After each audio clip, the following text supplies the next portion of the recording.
Yo, yo, yo. What's up, everybody? Welcome back to another episode of Brothers in Arms, a new way for men to talk. I am your host, comedian Edgar Rivera, and I'm joined today by my brothers, Dr. Dan Ratner, comedian Eric Nieves, and our very special guest today, George White. What's happening, brothers? What up? What up? How you doing, Good Dr. Dan? Edgar? Oh, I'm doing well. Hey, you got got it in before me. George, this is now an inside joke. We were on an episode, and Edgar asked me how I was. He asked Eric how he was, and nobody asked Edgar how he was. We care how he was, but we just didn't ask. So now we've started I always jump in. I'm like, Edgar, how are you? So, but you asked me first, so I'll be happy to answer. I'm doing really well. I mean, I'm very excited about lots of things that are happening, including, meeting this guy, George. Appreciate it, Dan. Oh man, he is amazing. I'm really excited to have him on. Nice. George, when he talks, people listen, and it's not just because of what he says, but it's how he says it. It's that voice. It's that voice. Yeah, Appreciate it, Dan. Don't hype me up now. Don't hype me too much, man. that's true. I went overboard. Don't expect too much, but he's pretty good. What about you, Eric? How you doing, brother? I'm good, man. I'm good. I actually I did some follow-up, my brothers. First of all, let me say I didn't have the opportunity to make it to the pre-production meeting. So, George, I'm sorry to meet you on the fly, but it's great to meet you. I'm looking forward to getting to know you better. The last conversation we had, brothers, I actually I had that conversation with the people in the power structure of my job, and a plan was developed to create a position or positions and kind of phase me into the next step at the job. Nice. Now, it's not going to be immediate. It's going to take some time, because big bureaucracies, it takes time. But the fact that after I had that conversation with you guys, I went and literally just had not a forced sit down, but like, hey, I need to talk about this straight up.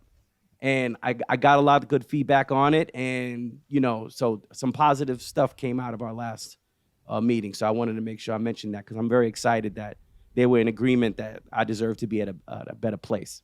That's what's up, man. That's what's Fantastic. up. I'm glad. You see that whole conversation helped, bro. That whole conversation helped. Yeah. Because I got to yell and scream at you guys for 40 minutes. So I was like, once I got to the point, it was like I expunged all of the negative emotions that were connected to the situation, and I was able to just focus on the logic of it and make it a logical conversation instead of an emotional, reactionary one, so that they could see that there was actually some substance to what I was bringing and not just, I want a bigger check. You know what I mean? Like it wasn't just about the bigger check. It was about using my skill and my abilities and being challenged. So I think once I brought that to the table instead of the emotion I felt when I got slighted at first, it was a much better conversation. But I needed my brothers to get it all out. So that was good.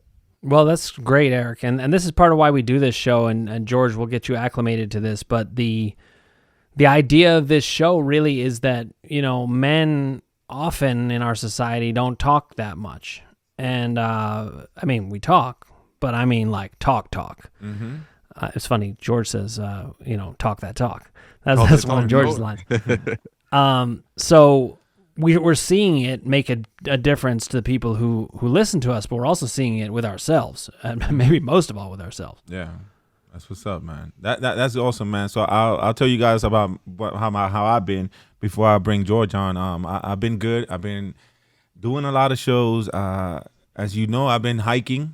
I started this whole hiking challenge journey, and at first I just wanted to hit 100 miles a month. Now I gave myself a 100-day challenge where I'm hiking 4 miles a day for 100 days. Today I hit day 48 and I hit 202 miles. I'm excited. I went to the doctor last week. Remember, we spoke about this a few episodes ago. The doctor found me with high blood pressure. I was pre-diabetic, my high cholesterol. I went to the doctor last week, and it was the best doctor's visit ever. My doctor gave me a high five, dude. I'm no longer pre-diabetic. My cholesterol is back down to normal. My blood pressure is normal. I lost 33 pounds in 2 months, and I feel great. Now all I need to do is get my life together. And but at least I got. Now I just need to get my career and my life together. But at least I feel good, man. I've been encouraging a lot of people. I've had a lot of people on social media. I post a video every day when I do a hike, and I don't do it just to show off. I do it to let people know that I'm doing this. You know, and I forget numerous messages from people that I inspired, and it's such a great thing, man. I feel great, man. I feel awesome, bro. Wow. Do I look different? No. I mean, no. But No. Guys would never know. Guys would never. God, no, you no, look the same, bro. but it's funny because you It's said partly all we're I just need seeing is to your get my head. life together. But I mean, Yeah. that was a big chunk of your life you just got together. You know what I mean? Like going from pre-diabetic to not pre-diabetic is a pretty big chunk of life to get under control. So I think you got to commend that you're controlling the things that are in your control. I can hike to kill this cholesterol and get rid of this pre-diabetes. I mean, I think that's a great accomplishment. The other stuff I'm sure will come, but yo, kudos to that. Yeah, man. Yeah. At first, you know, I also left coffee and alcohol too. Okay, you went too far there. So you had me at hiking. They go too far. You lost me. You lost. You know what? But you know what though? Diabetes. No, I'm just kidding. But you Can I know say what? this? It feels great. Can I say this? Go ahead, I'm Jordan. gonna tell you a person I like to celebrate small victories and big victories. So man, I salute you, man. Thank you, brother. Thank you, man. And with that being said, we have a special guest today, man. I'm very excited, man. George, come on, Yes, tell us sir. about yourself. Tell us how you been. Tell us what you're doing. Tell us everything, brother. Yes, sir. You know, known as the big dog, talk that talk, George. But I like to, you know, similarity I do. I like to speak to everybody. Like, you know, I like to inspire people, motivate people, share my testimony. We all go through our trials and tribulation. Everybody's belief is different, but I feel like this world need more real people. You know what I'm saying? It's not hard to find real people. It's hard to find good people. Good people do fake stuff too. So I like to be authentic with everything that I do and let people know you had a purpose for anyone had an opinion.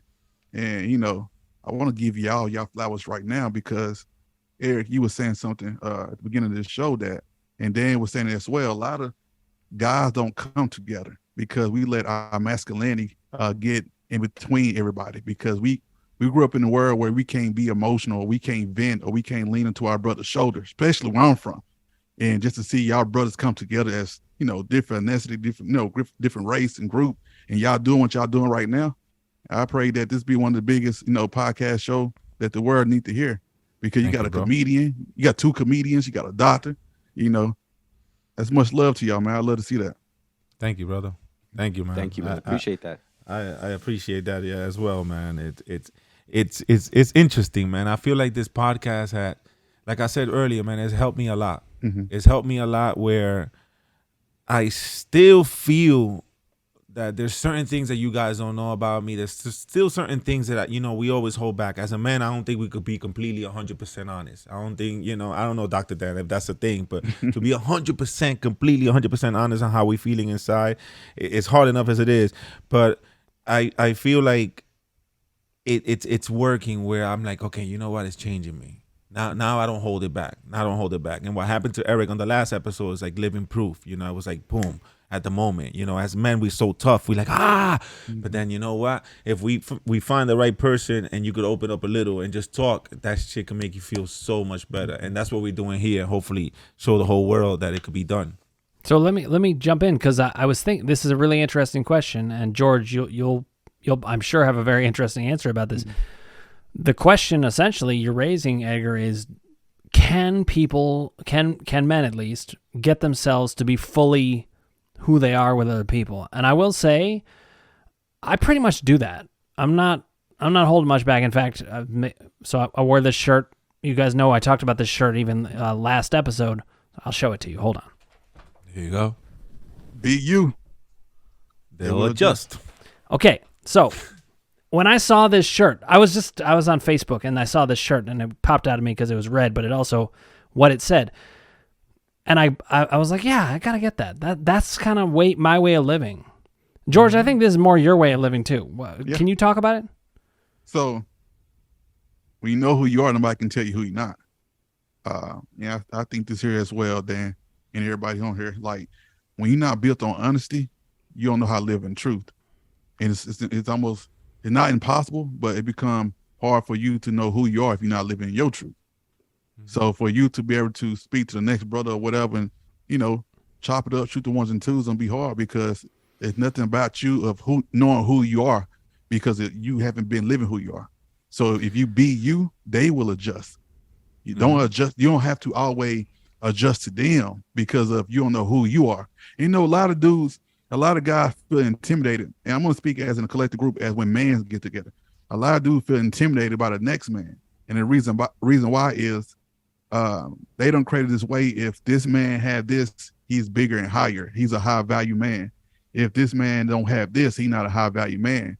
Well, let me tell you something. The world don't corrupt the people's mind based on materialistic things, because I'm no bigger than Edgar. I'm no bigger than Eric, and Eric no bigger than Dan. It's about who you are in the spirit, man. It's about who you are on the inside, because a rich man might not have loyalty or empathize or sympathize, but Edgar can only have $20 in his bank account, and he'll give me 15 to make sure I eat. So I'm big on dudes who stand on principle and not people who very materialistic things in what they have. So I do agree. If you be you, they will adjust, and those who don't. Those who get it. Yeah, you know what else? I beautifully said, George. I'm also thinking one of the reasons that I live this way is that it's not just that I'm not being myself with other people. I'm robbing myself of the chance to be me with me. Yeah. And I don't want that. Thanks. I've spent enough time not fully being myself and then realizing how much it was wasted time or lost time or time that was, altered in a way that just felt wrong to me. So when I wear this shirt, I get more compliments on this shirt than any shirt I wear. And it's not everybody does, but there are some people who are just like, oh yeah, that. And you can tell it's like they're experiencing that. Look at your face. Your face is like you get so happy every time you get a compliment. I can see it. Oh, no. But no. Don't get me wrong. Listen, I like compliments. Is it any compliment or just the t-shirt? No, see, that's what I was going to say. It's not any pretty compliment. Eyes. Yeah, well, that might make me uncomfortable, like in this situation. But I'm kidding. It doesn't actually make me uncomfortable at all. This whole thing is about how nothing really makes me that uncomfortable, because when you're comfortable with yourself, you don't care what anybody thinks. And I don't mean that in a dismissive way. Like, I used to say, you know how people always say, like, I don't care what this person says. But they do. They do, yeah. Mm-hmm. They're saying it with that force because they do care. Mm-hmm. If you know who you are, then you don't care. I think the person that says that is the person that cares the most. Yep. Yeah. The one that's out there saying, I don't care what no one says about, I don't care. No, you do care. The one that's quiet is the one that be like really, really doesn't care. You know, and I was just listening to George and what he said, and the question that popped up in my head was, why is it so hard for men to be truthful? Why is it so hard for us to show our truth, as men? Why, and that's the whole thing to this podcast. But that's what I saw from what George just said. It's so hard for us to be ourselves. Mm-hmm. And I'm gonna say this here, like I said, I grew up in poverty my whole life. I wasn't supposed to be here where I'm at now, but I broke those cycles. I removed them shackles. And the reason why a lot of guys can't, and it's not all guys, but most guys, the reason why a lot of guys can't be themselves because their dad wasn't themselves. I didn't see my dad become somebody that he wasn't raised to be, or he became somebody he was supposed to be. I don't know, but he not who he was supposed to be today. And once I realized that my daddy couldn't be the man that he would try to raise me to be, I had to remove myself in any teacher any teacher he tried to teach me, so I could become this man today.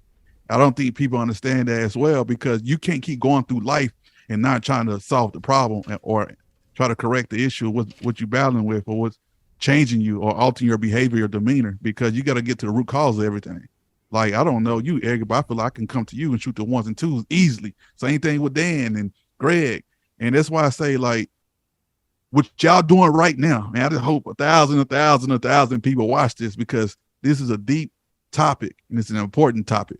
Because you see a lot of these millionaires that got these big platforms right now, they battling, man. They don't know who they are. They just got money behind them. But money doesn't make a person. It's those who stand on 10 toes and be who they are. Mm-hmm. Sometimes I think the money gets in the way of them being who they are. They don't know what to do with themselves. They think they're almost owned by their own money or whatever's happening. This is one of the reasons I talk about Dave Chappelle a lot. The fact that he was able to walk away from the Chappelle show, that was an act of be you, they'll adjust. Like if I ever saw one, Mm-hmm. he wasn't going to be defined by that. Mm-hmm. George, where are you from? Texas. Texas. Okay, because I knew you was from the South somewhere. Because that accent, Yeah. you could hear that accent. You know, I think you'll agree where you come up also has a huge impact, especially on men. You know, I mean, there's just certain cultures, certain regions where masculinity is very rigidly defined. Yeah. You know, whether it be, you know, I mean, you'll see men be respected for intimidating those that they can intimidate. And now as a grown person, that makes little to no sense. But yet those are the things that in some areas are revered and respected more than trying to go to college. And that until it flips over more to that side, I think we're going to, you know, and it seems, you know, and you mentioned the materialistic side of it. It's scary because I feel like society is becoming so geared towards materialism that it's going to be difficult to just ignore it. You know what I mean? I in a way, I'm kind of appreciative that I came up in an era that I didn't know nothing was available in social media. I didn't know what the other half of the world looked like. I only know what my little world looked like, and I had to make it work in my world. And I think that attitude, you know, because of the things I wanted to get beyond my world, make me work hard to get out of my world. I think right now, these young people, they think they already got the world because they could pull it up on a screen. So maybe they don't feel the need to, you know, to do these things that we know are necessary because they feel like their best selves, it's what's projected. You know what I mean? It's hard to find out who you are if all your life is about what people see of you. I'm talking about for young people. For me, think about it. I'm 50. I'm gonna be 51 years old, and I'm still learning how to be confident in myself. I think people aren't, you know, maybe not everybody, but I know what held me back was not having the confidence to believe in the real me, that I had to be whatever else I was being or act how I was acting in order to fit a role that I thought was best for the people around me, until one day I just kind of just caught the T-shirt vibe, just said, be you, they'll adjust. But, you know, that's something that takes work, you know what I mean? And I think that, I think especially for young people, and I know this show, we want everybody to listen, but I really fear for the next generation that they're going to be so out of touch with themselves. They don't even know what they look like without filters. Think about that psychologically. These kids have no idea what they look like without their best angle and their best lighting. Where we remember bad shots from the photo mat where our eyes were crossed and we looked crazy because we didn't know what the pictures looked like. Because they get to choose what's projected. So just a lot of stuff that I think is really counting against this next generation. So it's up for us old school guys to make sure the younger guys, you know what I mean? Whether it's your sons or in my case, my nephews, or if, you know, however we can, whether it's through mentoring or even by example, I think we need to make sure we do for these up and coming dudes because they even have it worse than we do. Yeah. I want to say this too, man, Eric, you make some valid points, my brother, like some deep points. I'm going to speak on the triple C's what I came up with. It's about being consistent, creative, and confidence. And if you have confidence, you're creative. If you have creative, you are being consistent. And if you are creative, you are being consistent, which builds confidence. What I realize is the reason why people struggle right now with confidence, because one of the most dangerous things on this earth right now is comparison. Like you said, years ago, we growing up, we didn't know what the other side of the country looked like. We never, you know, unless you look on BET, we see them feeding the homeless for a penny or something. We didn't know what's going on. But now we can wake up in the morning, roll over, get on Instagram, TikTok, and whatever, and see some of the lavish lifestyles of people, people degrading people. People are insecure with their bodies, so they go get surgery or dehumanizing. You see all kind of things what's taking place now. And now people, and this is mind blowing to me now, is because we have the power of the internet, everybody claimed that they are woke. It's easy to be woke when you can pull something up and look at it. Woke is about doing your real research and being determined to learn what you know, not what the internet shows you. Go get it for yourself. If you go get it for yourself, now when you start walking like a big dog, you're walking with confidence and you look different from the next person because you didn't depend on the internet. So back in the day, we had encyclopedia.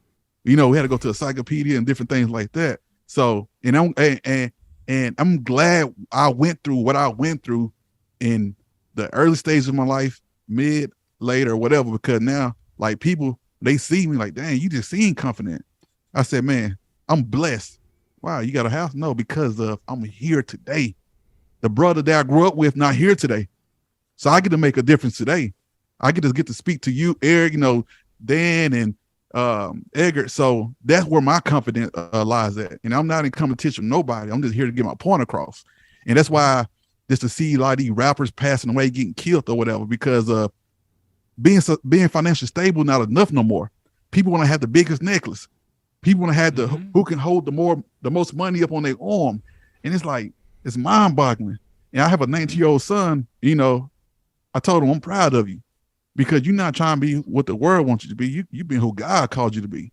And that's why I don't got a problem with him streaming. When I was growing up, they tell you got to go to college, you got to get a job. Only way to be successful, if you go get a job, you go to the army. But I don't let my son find his way because people making $30,000 a month on Twitch. And in our community, our culture, we don't know how to streamline. We don't know how to utilize our resources and get to the main source. And just to see my son is trying to capitalize on doing something that he always loved as a kid, I'm getting him a sole proprietorship right now, so he can do his stocks and his Twitch. The money come in underneath his sole proprietorship. And with a sole proprietorship, you don't have to have a business bank account. You can use your personal bank account. So I want to show him consistency, understanding of what you're developing, and then that can transition to an LLC. George, and what you're saying, what you're communicating to him, I would say, among other things, is how to believe in himself. And I think that's not. So I was thinking about what Eric said and how it relates to what you just said. And I think that, Eric, you're worried essentially that the kids of today are kind of getting swept under by all of these different forces. Yeah. And it's a legitimate concern, and I totally understand it. And I do think that in certain ways it is worse today. But I think that the way to counter it is kind of what George is saying, because if we help people recognize that you have a choice, you have all kinds of choices, and included in that choice is, are you going to not have you be part of the picture? Whereas, George, I think what you're teaching your son there is not only are you going to be part of the picture, you're the whole picture. Mm-hmm. You got to be in there and the real you, because otherwise we have nothing. I mean, that's the reason I'm like, no, I'm going to be fully myself pretty much all the time, because otherwise I'm choosing to go in a direction where I lose something massively, and I don't. God, you almost don't have anything if you make that choice. Yeah, Exactly. yeah, true that. I was thinking about what George said when you brought up your father, Mm-hmm. and how that, and then I thought about my dad, and I have a great dad, he provided, he's been there for me. I love my father, but if one thing that I could wish I could go back on be like the fact that he never expressed his emotions with us. He was always that Latino strong father, like, I'm strong, like, I work, I make sure, I never saw my father cry. I saw my father cry when his mom passed, but it was like those moments, but it was never like, and I don't blame him. I don't blame him as a son. I don't blame him. I know exactly what he had to go and how much he had to struggle to put food on the table and raise us. But I'm like, then I see like the difference. I'm like, damn, you know what? Maybe that's why I didn't connect with my emotions as much as I did. Maybe that's why I hit him. Maybe that's why I wasn't being me. When I started being me, when it came to this podcast, I started being me. I cried with these two. I cried. In the second episode, I cried with these two. And after I cried, I remember when the cameras went off, I'm like, man, I can't believe I just showed the whole world crying. For years I was hiding that shit, bro. For years, my emotions would come in, and I'm like, I don't want to show my emotions. I want, what they're gonna think of me. What they're gonna think of me, And after 2020, and when I came together with these brothers, I was like, yo, you know what? I don't care. I don't care what you think of me, bro. Tears come down my face, and I'm not afraid. It doesn't make me any less of a man. But it's crazy how you brought up your dad, and I thought about my dad, and like I said, I wouldn't change anything, but I appreciate the father that you're being towards your son now. Because your son is getting that, what you didn't get, or what we didn't get as kids. We want to do it for our kids, but we gotta do it with a value. You know, you can't let them go on social media and let social media influence everything that they do. Like Eric says, you can't let that happen. But you know, you could be a better father. You could connect them, connect with the emotions. You know, like I wish I could do that. You know, I wish I could do that now. I don't get to see my son as often, but if I did, I wish I could, you know, make that bond with him, because that's where I think it starts. It starts from your childhood. You know.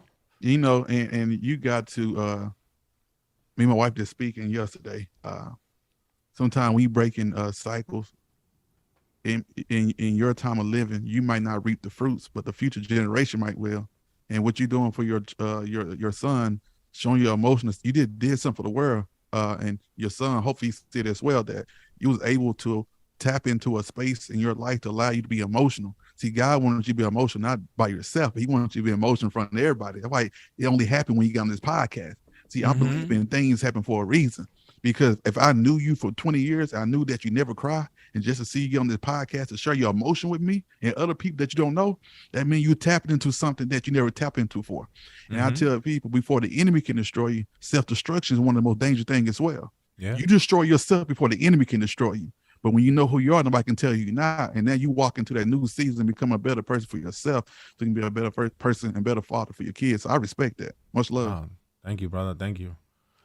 George, Dr. can I Dan, ask you a question if you don't mind? I'm sorry to interrupt, Dan. But, I want to, because you had mentioned earlier that, you know, you shouldn't be where you're at because of where you're from and the thing, you know, that you've come a long way. I want to ask, was there a guiding light? Was there an individual? Was there a moment? Like, what was it that inspired you to go beyond what just was in front of you and see that there was a bigger world out there and then try to accomplish more? Second chance that God gave me. I got tired of being convicted. When you get tired of living in darkness for so long, you want to see that light. You want to step into that light. And when you see that, I done lost a lot of people, some good people that wasn't supposed to die, I thought at the time. But I had to see them things that helped me understand that God have a purpose on my life. And once I understand my purpose, understand who I was and what God is doing, it allowed me to see that it's not where I started, it's about where I'm going. Like, I had this drive in me, this motivation in me, man, that people said, man, how you doing, man? You supposed to been tired already. I said, I'm tired when I'm 6 feet under. But as long as I stay afloat, I got to be all gas, no brakes. I have a wife. I had 3 kids, you know? So, and then what really helped me get to the next level, Eric, will make me want to continue to be better every day is how people receive me. And I never was received by my dad. And for God to put me in the position for people to receive me, it really just, it's just like, I can feel myself just doing this here. And not in a worldly way, but in a kingdom way. You know what I'm saying? It comes to a point in my life that I'm able to start manifesting everything I want because God prepared my table and I'm putting myself in a position. And that's why I don't look from the lens of the world. I look in the lens of the kingdom. And it don't matter how long you've been doing it to me. It don't matter who you know. It's about what's in you. Because I don't judge people by what they have and what they got on. I judge you by your oil. Your oil gonna tell me everything I need to know about a person. So, Eric, and if you have something, you know, I don't know where you came from. You came from a background where you didn't have much. Yeah, pretty much. Yeah. Your latter days can be far more greater than your former days. But it starts by what's in here, what you put in your mind. If the only way you can beat a person from the mind, so I can be strong in you, I can be big in you. But if you can beat a person from the mind, you got them beat. So when you're on the stage doing comedian, when you're at home in your quiet place, you know, touch deep with who you are, what you want, how you want to deliver, what you want to do in this world. I guarantee you, the next time you touch that stage, people not going to recognize you. Old people not going to recognize you, and past people going to be past people because you're going somewhere that they thought you couldn't. Facts. Damn, he got me wanting to run through a wall. People say that all the time on my comments. In a good way, like,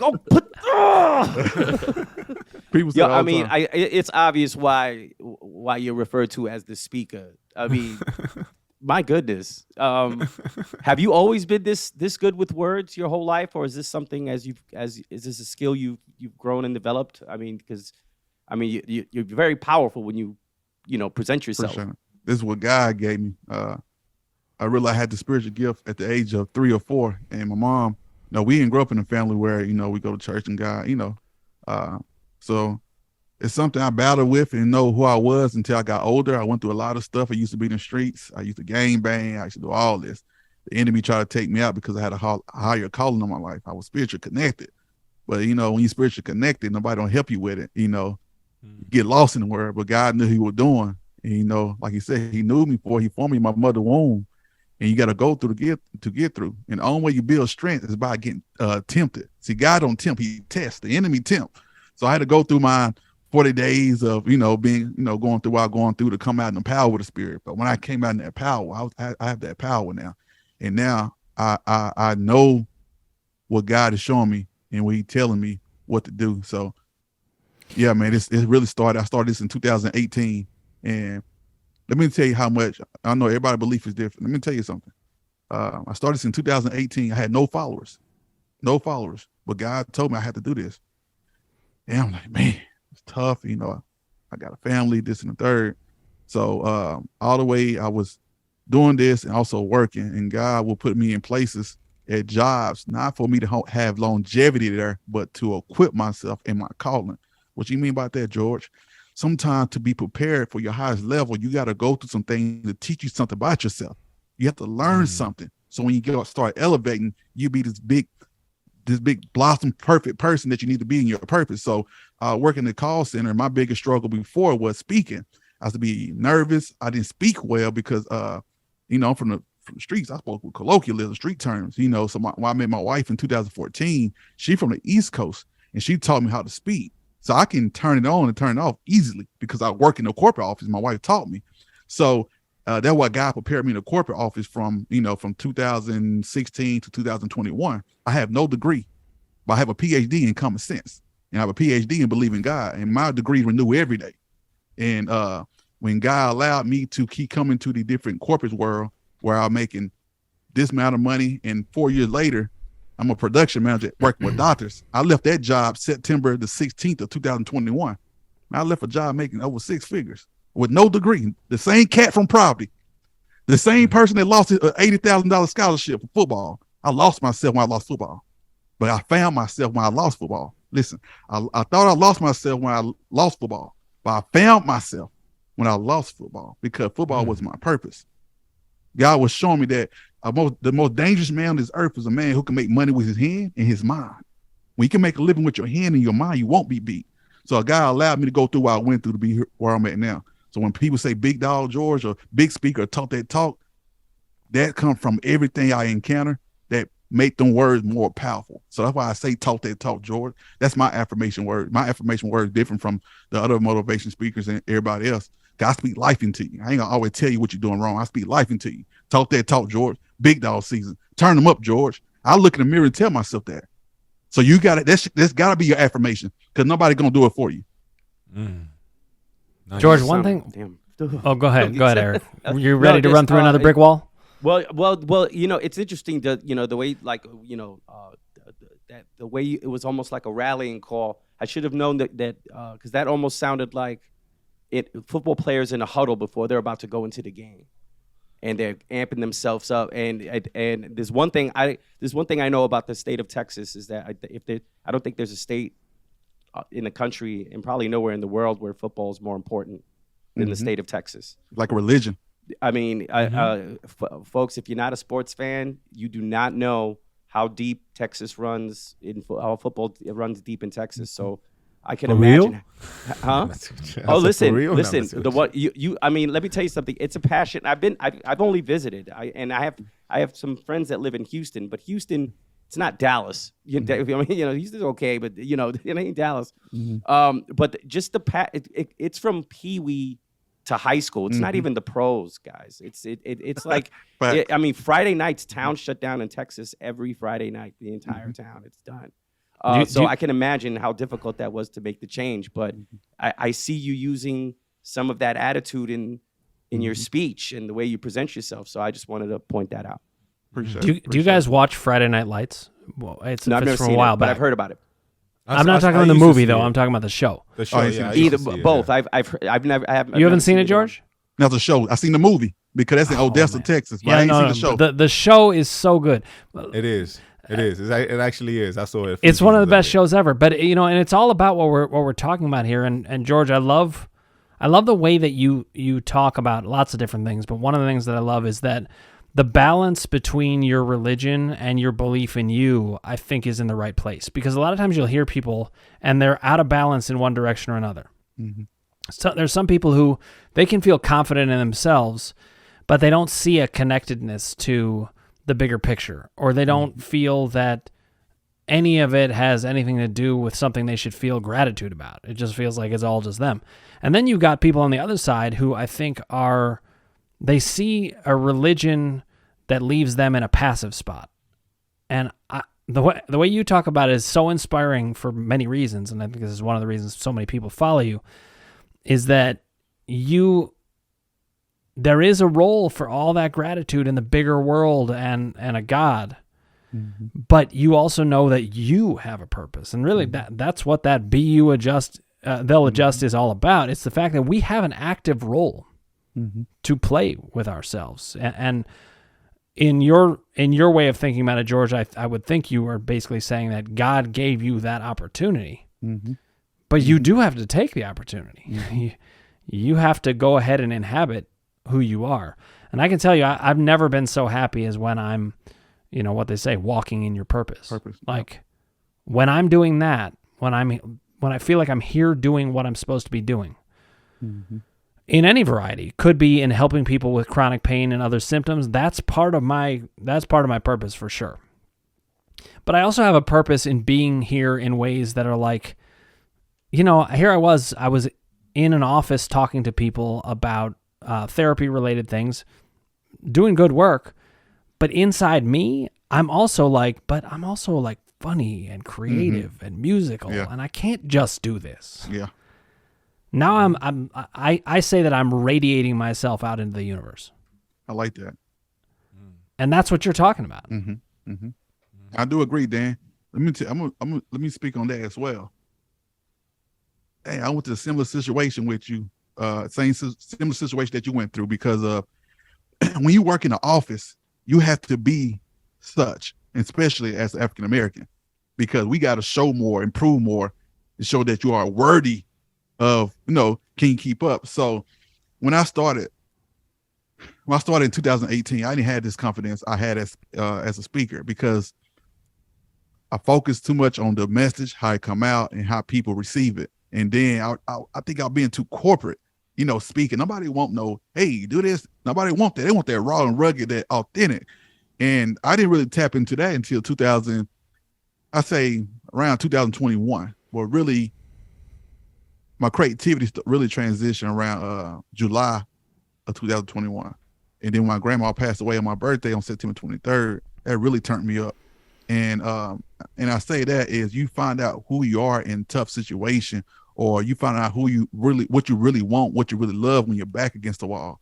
And I just figured out not too long ago that, I knew this about like 3 years ago, that I love my back against the wall, because I don't like being comfortable. I love being in an uncomfortable season, because I feel like if I'm uncomfortable, that's going to allow me and force me to strive for more that I ever thought could receive. So, now I get to be who I am. I don't have to worry about jobs looking at me like, oh man, this dude say I'm hood or whatever. No, I'm me. I'm free. I'd rather be free and happy than rich and sad. So if that's I do agree with you saying, Dan. You get to tap into who you really are. So I like that, man. So you know what, Edgar, that's making me think. At the beginning, you said that you've never, there are parts of you don't share. And then I was also thinking about the last episode we had with Eric, because Eric, I would say that was a side of you, not even that you hadn't shared, but almost that you hadn't experienced in a way. Not a whole lot, being that pissed. No, well, because I let it get too far. You know what I mean? And we talked about it. You held it in too long. Yeah, well, I felt like I felt like I was trying to fit into the role of the soldier for the job. And, it wasn't about my job at the company. It was about the clients and doing what's best for them. And, I should look at it as, they've done a lot for me. But you know, that's not me. I allowed them to dictate how I was going to be in that situation. But once I yelled it out, I felt so much better. I was like, no, but you know what? They got to know what I'm feeling. Well, that's I the got to thing. go out being myself. We all have that drive in ourselves to be who we are, and if we go against it, it makes us very upset. And I think that was what happened there. You know, a lot of times we're doing it for good purpose. We mean well. We're trying to be team players or things like that. But in a way, that's the opposite of this shirt. You're adjusting before you even get to be you. And so actually, Edgar, I wanted to hear more from you about what do you feel you're not. What do you feel you hold back? I know you don't want to say certain things, so you don't have to. No. But I'm just curious. It's not just necessarily with bad things. I'm just as a man. Sometimes we got so much, and I agree with George. Everything happens for a reason. Everything happens for a reason. I try to look at myself in the mirror every day and tell myself go out there and get it, and push myself and everything else. But then life gets in the way, financials, family, this and job, work, and like it's so hard to stay motivated and positive and on that lane when there's so many other shit barking at you. I've come to the conclusion that I really believe everything happens for a reason. So when something happens to me that I'm like, why? I'll be like, okay, don't look for that answer now, dude. Don't look for that answer because that answer will come later on down the line.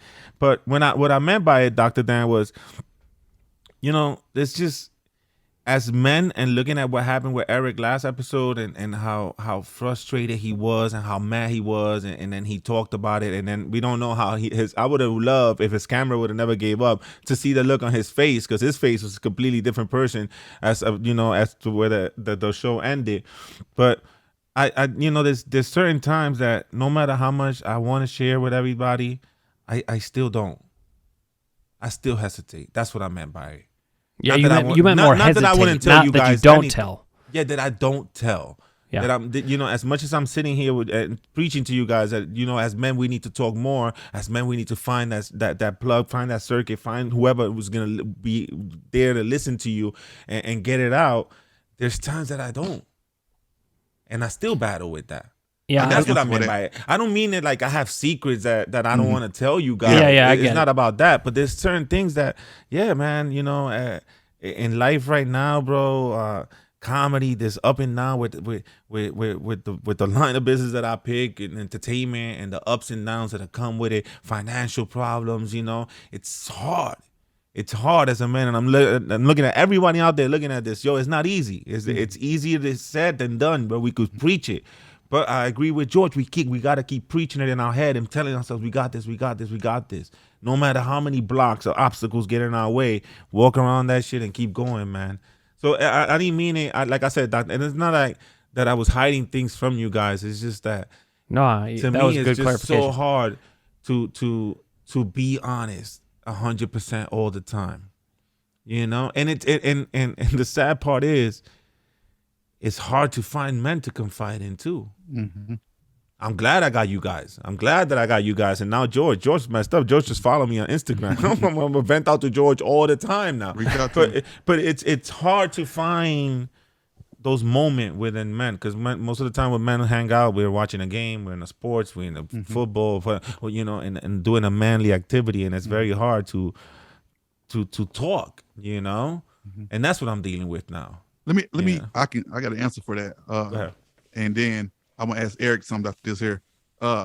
What's something that you love? Right, if you can say right now, Edgar, what's something that you really love that make you happy? Being on stage. Okay, so what's that? What feel do you feel? I feel when I'm on stage, dude. I don't care what nobody says. I don't care what nobody thinks. I'm being me. I'm being me. For that moment, I don't care what comes out.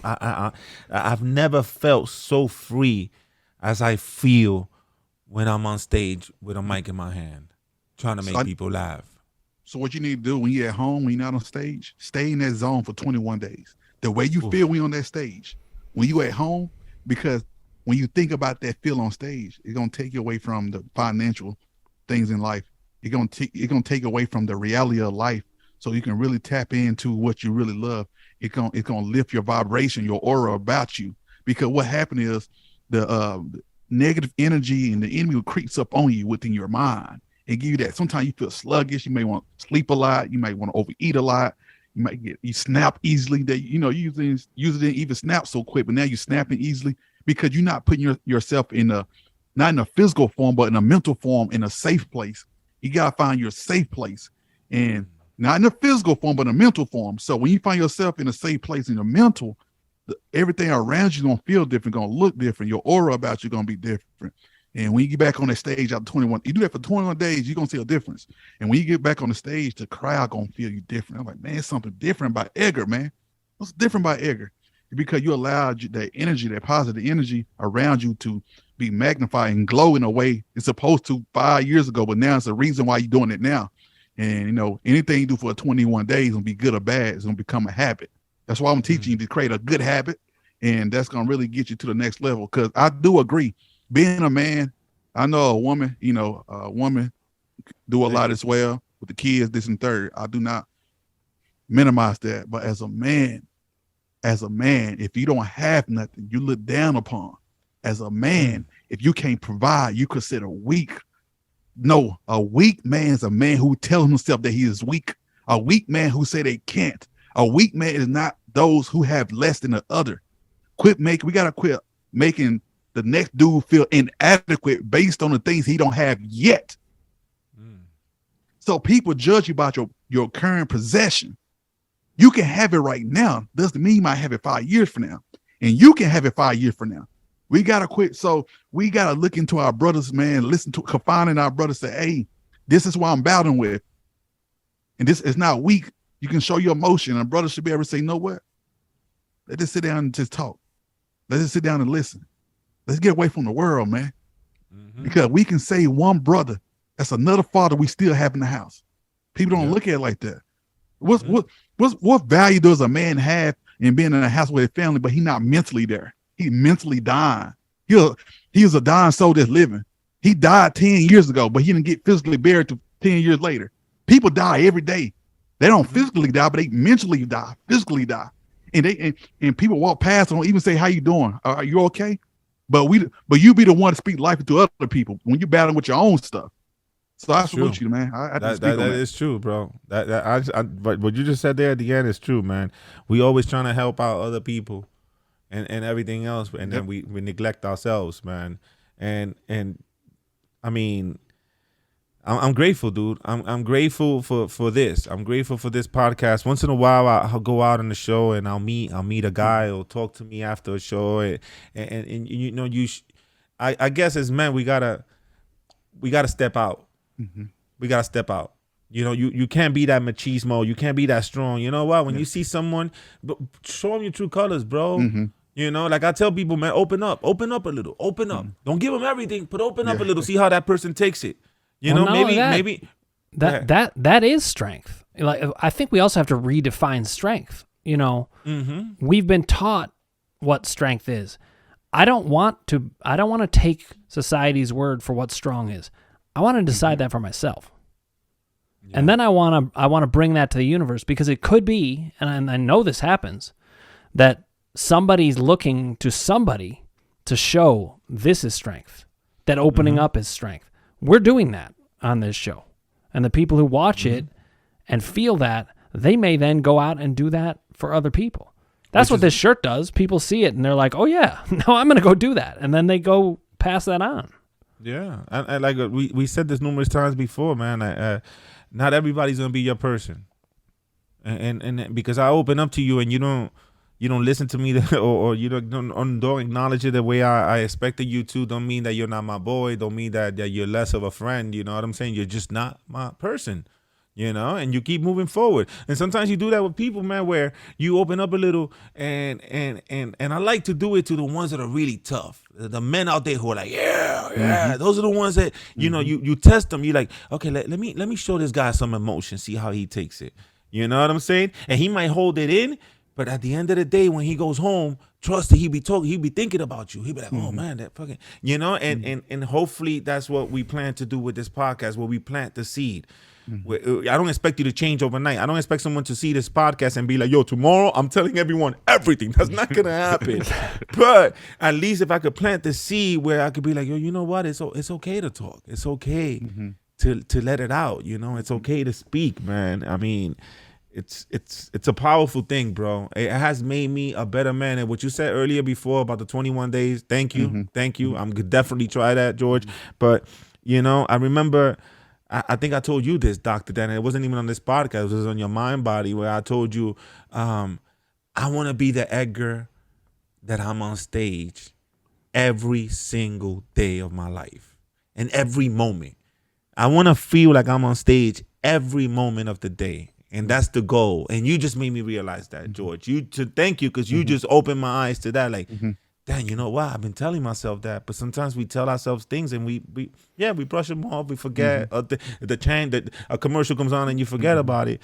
But you just open my eyes where, like, yeah, that is the ultimate goal. Yo, pretend you're on a reality show. You know what I mean? I'm serious. You're on the Edgar Rivera show, and you are live, and the purpose is to feel good and make people laugh, right? And then you'll feel like this audience with the eyes always on you, because you can't think about your situation. You have an audience in front of you. And by the way, you said earlier that guys can't really express and share because they're watching football games and stuff. I would like to say that we could change that, America, and because they have halftime. They have time between games where we could squeeze in this emotional and bonding experience and loving experience. Because you know what, I don't want those things to be exclusive. I don't want sensitivity and openness to being open and having a true friendship with a dude and exclude football. There's a world where two emotionally aware men can be football fans and find the time when we need to talk. So I mean, I know that stereotypically, you can't be emotional because you're watching a football game. Maybe not right during the game, but there is a time where you could step outside, you grab that little beer, you have a few moments with just you and your dude, and you're like, yo, dude, I'm feeling this. So I would like to think those worlds wouldn't have to be mutually exclusive. At least I think that would be ideal if it didn't have to be. I think it has to change. I mean, if anything is stereotypic, we're already off base, because stereotypes come from the mind and what we think is supposed to be. So you're already off base if there's any stereotype. So we're not locked into any of this stuff. That's what I love about the idea of just being yourself all the time, is you're not locked into anything except for who you are. And I've cried a lot. I wouldn't even say you're football, locked into that. By the way, I've cried a lot. That's right. During football. I'm a Jet fan, so. Oh, you've cried a lot. Okay, the last time they won, I think my mother was still a virgin. No, they beat the Browns. You can always rely on the Browns. Well, I mean, I'm talking about the last time they won a championship. Oh. My mother was still a virgin. That was I think she hadn't met my dad yet. It was 1969. So yeah, that was hilarious. I mean, I do think that it's I mean, really, it's a very good point though, that like if we're feeling so locked into something, something's wrong. Yep. I don't feel locked into anything. I really don't. I mean, and now don't you think it's extremism that rules? It's like they try to make the world, it has to be one or the other. And I keep saying this all the time, that the world is not a binary place. The world is a shade of gray. There's a lot of angles to consider. And unless people are willing to open up their minds and negotiate what's acceptable and what isn't, then all we're going to do is keep drawing these lines in the sand and stay combative and stay more separate.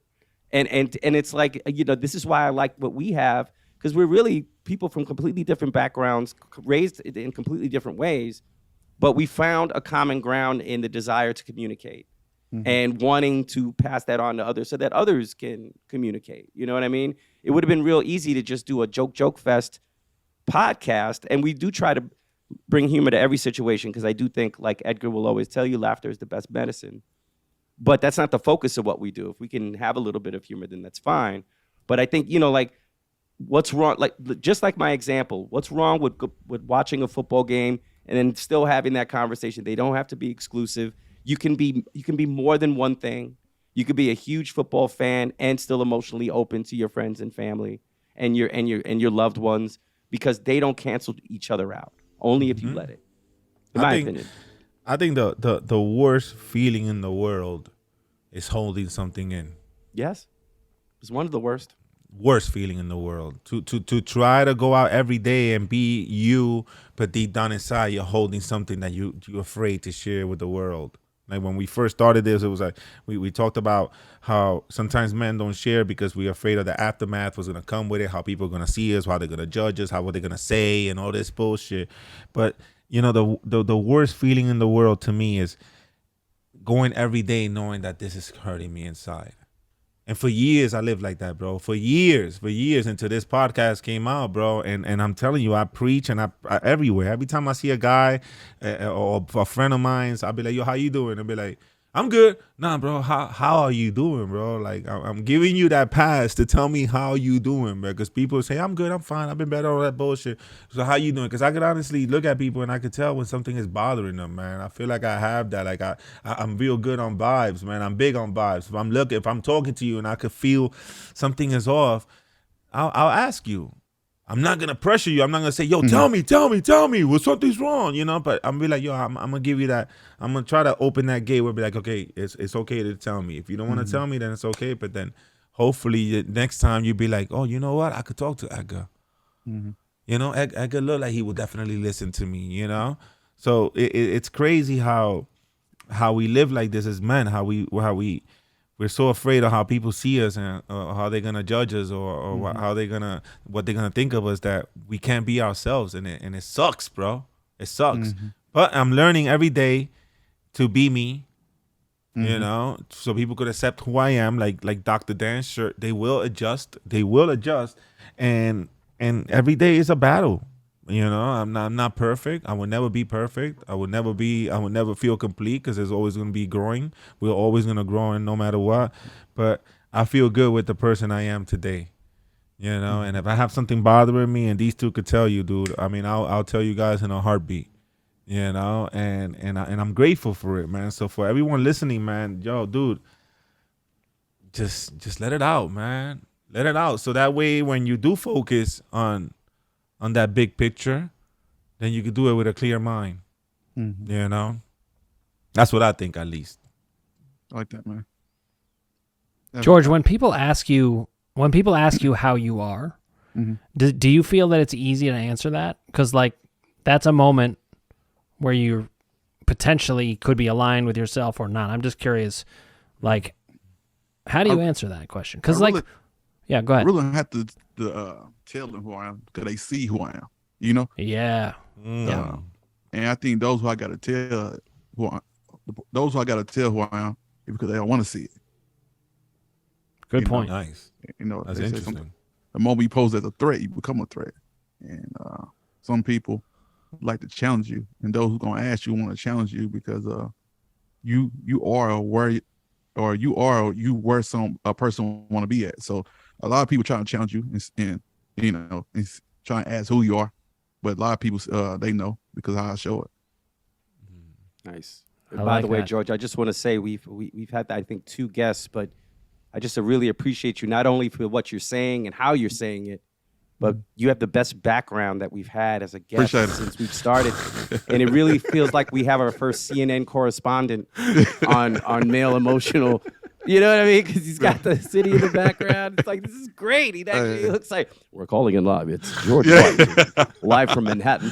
Top of the Empire State Building. Appreciate it. You know what I mean? I'm looking at the background. I was like, has no one else mentioned how dope the background is? Am I the only one? All right, sorry, I just had to throw that out. See, I was just looking at it too, so I never look at it from this Yeah, angle. it looks sharp. Yeah. Yeah, it looks like sharp. You know I what just mean? got this. I just got it 2 weeks ago. 'Cause I had another background, kind of similar, like the same backdrop. So I decided to change it up. My next backdrop gonna be Talk That Talk George in the background. So Oh, okay. There you go. So we now you know you're gonna have to come back just for the backdrop alone. yeah. Okay, And just putting that out there. also, I get some merch as well. I got some merch in my bio. It's called Talk That Talk George. That's So, it. when y'all follow me, y'all gonna see who the big dog is. Cause listen, this how you know. And then I'm gonna go back to that question, because if you gotta ask me who I am, it's because you don't want to see. Evidently, you blind. Because I can go in humbly. I can go to my videos. I do it every night because I critique myself. But my video are that powerful. It touched me in a humble way, not in an arrogant way. Like, oh man, you think you can still listen to yourself? No, they're because they have anointing behind it, and that's why I tell people I like to follow people who do anything with anointing, anything with passion, with that oil behind them, because you're gonna feel it. Because you can see a comedian on stage. Some people just got it. You know what I'm saying? Like who they are. They like. I like Mike Epps. I like Kevin Hart in free. Like he I think Kevin Hart the most funny is when he freestyling, like on the show or somebody podcast or show or whatever. And like Edgar, I like how you can shoot the ones and twos right now. You can be a comedian, then you can be vulnerable. You can, and I like the way Eric, you just said something to me a moment ago. You said you just had to get it out. I do agree with that too. I know I want to like I'm jumping lane, but it came to me. Sometimes people don't understand that you have to get it out. If it with anger, whatever, okay, so you will never go back to it. And I've been in a particular situation at a job because they didn't value my work. Oh man, I wanted to cut up at work. Listen, but I wanted to cut up so much because I've been working so hard and I feel like you were playing with me. And this is how I provide for my family. And the God in me allowed me to keep my composure. This is back in like 2016 or 17 or whatever, but allowed me to keep my composure. But I want to say something to you, Eric. I'm glad that you see your worth. Because while in a management position, I see a lot of people who sit at the job for 15 years just to get a $3 increase. You know how disrespectful that is. And truth be told, and I'm not trying to do no separation or nothing like that, but it's more of my people that sit in the same, my culture type people that sit in the same position and don't get no increase because we were taught to only have a job and not to ask for more. So after every job I went to, I told them what I wanted plus 10% of my salary. I was getting 10,000. I was getting 10% of my salary every year because of you needed me more than I need you. I'm an asset. I'll walk in like an asset. And that really prepped me into this motivation speaking. I'm an asset. I don't beg you. I shouldn't have to beg you. When you know who you are, nobody can tell you who you're not. So you got to walk with authority. So every position you go into, Eric, even Edgar, when you're on the stage, don't worry about having to sit at a person's table. You create your own table. We in the season, we create our own table. We ain't got to ask nobody for a position. See, what I'm realizing is a lot of people, God prepare your table for you, but you don't set your own table because you're looking at somebody else's table. But you won't let God create the table for you and allow people come to your table. Now put yourself in a position where people ask you for a position. You see what I'm saying? So you don't have to worry about asking somebody else to give you a position. We got to work on putting ourselves in our own position. And people want like, hey, how you do this? How you do this? And now you put them on payroll. They make the money for you. You put them on payroll. They bring the check back to you. So, yeah. That people fill your cup. I like that. Focus on your table. Let them come to yours. Don't worry about what's on their plate. And that's the thing now with social media. Yeah, that's why social media is so hard. Like what you said, Eric, in the beginning, because we know what we want, but at the same time, we're looking at what he got and what he got and what he got, and it's okay to look. It's okay to look, dude. I think motivation comes from that. If you see it as motivation, don't see it as envy. Oh, I hate that he got that. No, man. When I see someone in my field do good, when I see someone, a door open for someone, I'm like, yo, I'm happy. I'm generally happy because you open that door, and then you open that door, that means I might be able to walk in through that door next. Facts. You know what I'm saying? So we gotta look around this and find the motivations in it, not the hate. Not the hate, not the why can't I get that? That's the worst thing we could tell ourselves. See how it could motivate us and see how the hell we could get there. And that's the thing. That's why social media, I say people, man, it's a gift and a curse. Yeah. It's a gift and it's a curse, bro. Yeah, we're stuck with it, so we have to deal with it. So to me, it'll just be a place. It'll be like that wooden construction wall that just has a bunch of flyers from bands. That's how I look at it. I'm just putting a flyer up. But if we like with anything, it's how you use it. If we start to use it for this kind of promotion where we're saying let's help other people be themselves. Right on, there you go. Then maybe that's not so bad after all. You just got to be used right. You got to learn how to involve. Too much of anything can be bad, and too much of little can be bad. So you just got to know how to balance everything. Take a break from it. That's why I do. So we got, life is changing. It's elevating in such a way. We just got to learn how to evolve with it and grow with it and utilize it in the way it worked for us. because I'm like that as well. Sometimes social media can make your head hurt, but like I say, it's free, and you can put yourself on by doing something what other people want to do, and that's being consistent. Like right now, nobody more than consistent than me on Instagram. Like, I got 165,000 on Instagram, 370,000 on TikTok, because I'm consistent. Now, open everybody's eyes. They're like, who this new? He the voice of the new generation. Who this dude? Because I'm consistent and I'm involved in a way. I took what I learned from my job and put it and let it work for me as an entrepreneur. And I took a lot from other people and put it in my arsenal to help me perfect my craft. And now I'm in a position where I can find trends and forecast my own analytics from my own database, from my social media. So when I post, I say, okay, in 5 minutes, it gets this many engagement, 10 minutes, get this many engagement, 20. So I do that for like a 5 days, 7 day span. It allowed me to see how much I'm growing in a 14 days or 30 days. So that's why I do. So we just got to find out who we are, involved in the social media metaverse world. And that's where, because right now you can create a platform, a metaverse platform for comedians. You can change the dynamic. We've been like, this is how I talk, man. My wife's like, boy, you been having some good ideas, because we've been seeing something such a way for 20 years and we don't change it. You could be the first comedian where you do this online social media stand-up comedy for 2 hours or something, or this metaverse stand-up comedy for 2 hours, and people can pay for it in NFTs or pay for it or do a subscription based on your own platform. Oh, just different ways, because not everybody. Ever since 2020, a lot of people want to leave their house. So if you can give them a performance while they sitting at home and they willing to pay, I pay $50. I ain't got to drive. You know what I'm saying? So that's why that's what I'm trying to do more going into the future, is give people more of a virtual experience. And that's going to help a lot of people, as in myself and other people, because a lot of people nowadays don't like leaving the house. They are very comfortable in their house. They work from home, so they're very comfortable. So we just got to find a way to evolve and give everybody a virtual experience that they can't forget. Nice. Well, I'm very consistent with my 35 followers on MySpace, and I think all 35 of them. What? Why? Why are you laughing? My grandmother has been running it since the 90s, and I just want you to know that I consistently talk to all 30. Oh, I'm sorry, 34 followers. Yo, you guys are awesome, man. Again, man, today was special, man. Thank you, George, for being here. I loved your words. Pleasure to meet you. You inspired me, brother. You inspired me. You actually gave me things to think about, For sure. and motivated me in a lot of ways. And I hope everybody out there listening, man, feels the same way, man. Like Dr. Dan's shirt, be you. They'll adjust, man. We've been dying to talk about this.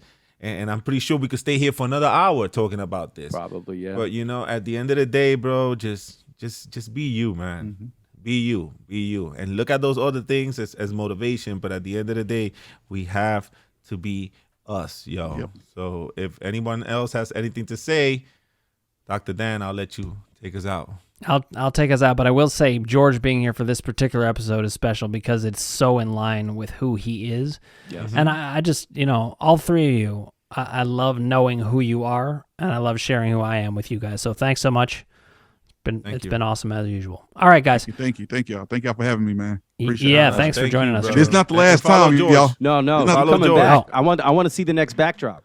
Yeah, I got you. And we need to see Eric run through that brick wall. I know it's going to happen. I'm going to have a brick wall ready. It'll replace the curtain behind me next time. I'm going brick wall. All right, I'll take us out, guys. If you haven't already, click subscribe, ring the bell for notifications, hit like if you like what you're hearing, and put your comments below, and we'll get back to you personally. Yeah. Brothers in arms. Arms. Machismo.